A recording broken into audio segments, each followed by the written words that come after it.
ጦርነት ውስጥ የሚገኙት ሩሲያና ዩክሬን በእጃዙር የሰላም ንግግር ውስጥ ቢገኙም ጥቃት መሰነዛዘራቸውን ግን ቀጥለዋል። ሩሲያ በከፊል በያዘችው የደቡባዊ ዩክሬን ኬርሶን ግዛት በተፈጸመ የድሮን ጥቃት ቢያንስ 7 ሰዎች መሞታቸውንና 20 የሚሆኑ ደግሞ መቁሰላቸውን የገለጸችው ሩሲያ ዩክሬን በሰላማዊ ዜጎች ላይ ጥቃት ፈጽማለች ስትል ከሳለች።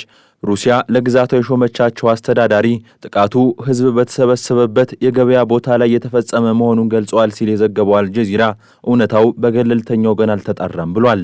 ዩክሬን ግን ጥቃቱን የፈጸምኩት በወታደሮች ላይ ነው፣ የተገደሉትም የሩሲያ ወታደሮች ብቻ ናቸው ስትል በሩሲያ የቀረበባትን ወቀሳ ውድቅ አድርጋለች። ሩሲያ ትላንት ሐሙስ ምሽት በዩክሬን ግዛቶች ላይ በፈጸመቻቸው ጥቃቶች ደግሞ ቢያንስ የ2 ሰዎች ሞትና የበርካቶች ጉዳት መስተናገዱ ተዘግቧል። አሜሪካ ሁለቱን ሀገራት ወደ ሰላም ታመጣለች በሚል ባለፉት ወራት በብዙ ብትጠበቅም እስካሁን ድረስ ሊሳካ አልቻለም። ዶናልድ ትራምፕ በስልጣን ላይ 100 ቀናትን ማሳለፋቸውን ተከትሎ ስለምን ይህንን ጦርነት ማስቆም አልቻሉም የሚለው ጉዳይ በዓለም አቀፍ መገናኛ ብዙሃን ዘንድ መነጋገሪያ ሆኖ የቆየ ሲሆን ምክትል ፕሬዚዳንት ጄዲ ቫንስ ደግሞ ጦርነቱን ለማስቆም ተጨማሪ 100 ቀናት እንደሚያስፈልጉ ተናግረዋል። ሁለቱም ሀገራት ጦርነቱን ለማስቆም ያስችላል የሚሉትን እቅድ እንዲያቀርቡ አድርገናል የሚሉት ቫንስ እኛም ጦርነቱን ማስቆም ያስችላል ያልነውን እቅድ አቅርበን በሱ ላይ እየሰራን ነው ብለዋል። በቀጣዮቹ 100 ቀናት ሁለቱ ሀገራት የሰላም ስምምነት ላይ እንዲደርሱ ጠንክረን እንሰራለን ሲሉም ነው የተናገሩት።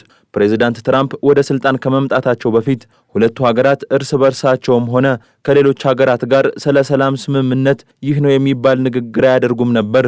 ሁለቱ ሀገራት ወደ ጠረጴዛ መጥተው ከኛ ጋር ስለ ሰላም መነጋገራቸው ራሱ ትልቅ ውጤት ነው ሲሉም ነው ቫንስ ባለፉት 100 ቀናት ውስጥ በቀላሉ የማይታይ ሥራ መሰራቱን የተናገሩት።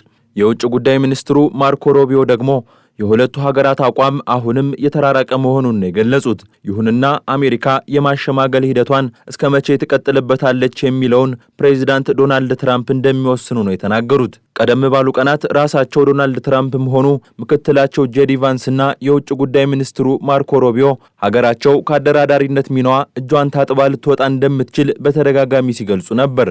ዩክሬን ለአሜሪካ ማዕድን የምትሰጥበት ስምምነት ላይ ፊርማዋን ካኖረች በኋላ የተሰነዘረውና የአሜሪካ የአሸማጋይነት ሚና ቢያንስ ለ100 ቀናት ሊቀጥል እንደሚችል ፍንጭ የሰጠው የሁለቱ ባለስልጣናት ንግግር ግን በሰላም ሂደቱ ላይ ተስፋ የፈነጠቀ ጉዳይ ሆኗል።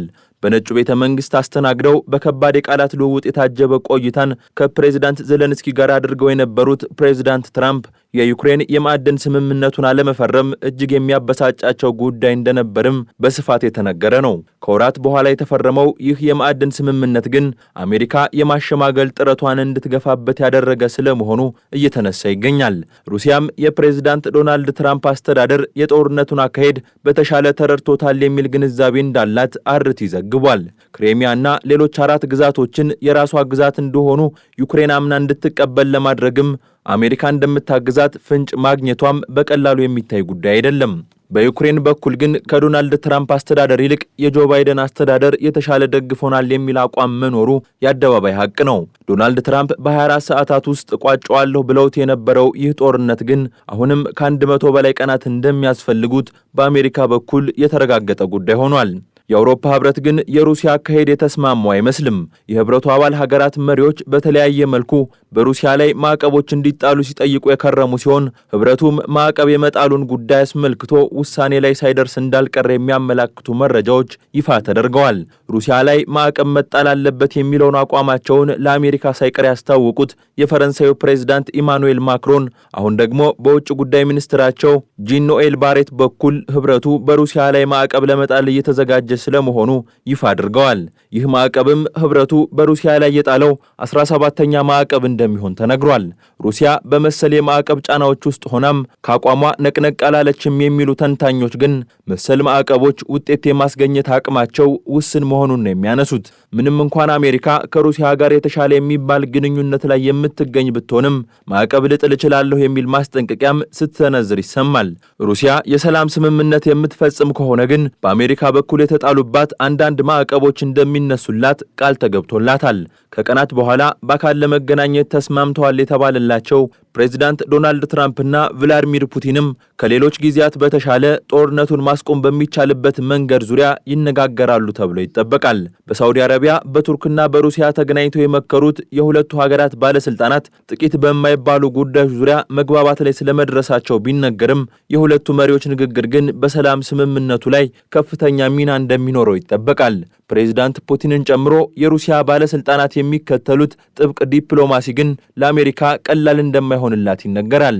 ጉዳዩን በቅርበት የሚከታተሉ ተንታኞች የፕሬዚዳንት ዶናልድ ትራምፕ አስተዳደር ድክመቶች ናቸው ብለው ከሚያነሷቸው ጉዳዮች መካከልም የፕሬዚዳንቱ መልእክተኞችና አማካሪዎች ለቦታቸው አይመጥኑም፣ ከሩሲያ አቻዎቻቸው ጋር ሲወዳደሩም ክፍተት ይታይባቸዋል የሚለው ይገኝበታል።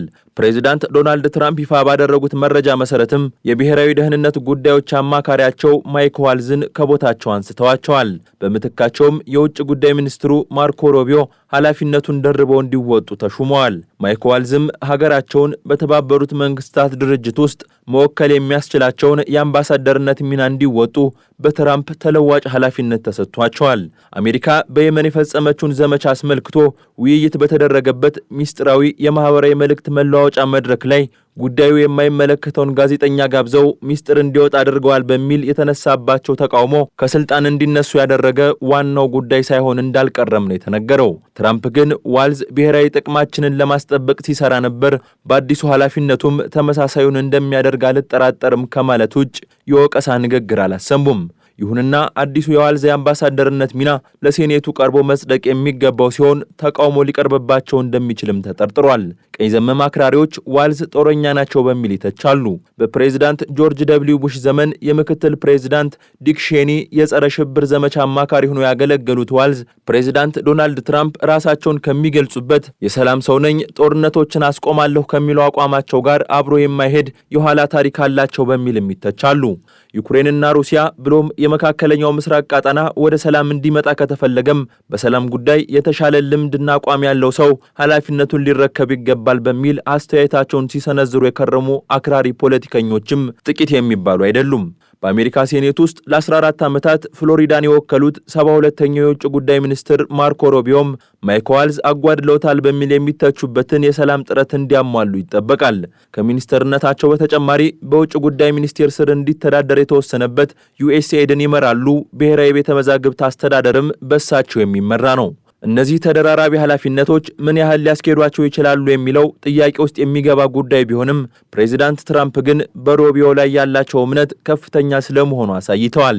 ከሳምንት በፊት በለንደን የዩክሬንን የሰላም ጉዳይ አስመልክቶ በተካሄደው ስብሰባ ላይ ይሳተፋሉ ተብለው ሲጠበቁ በመጨረሻው ሰዓት ወደ ለንደን ሳያቀኑ የቀሩት ሮቢዮ ላለመገኘታቸው እንደ ምክንያትነት ከተነሱ ጉዳዮች መካከል ሰውየው ስራ ይበዛባቸዋል የሚለው ይገኝበታል። አሜሪካ በውጭ ጉዳይ ግንኙነቷ ውስጥ ግዙፍ ቦታን የሚይዙት የዩክሬኑና የመካከለኛው ምስራቅ ጦርነቶች ስለመሆናቸው የሚያነሱ አካላት በሚኒስትሩ ላይ ያለው ተደራራቢ ስራ ውጤታማነታቸው ላይ ተጽዕኖ ሳያሳድር አይቀርም የሚል ስጋታቸውን ሰንዝረዋል።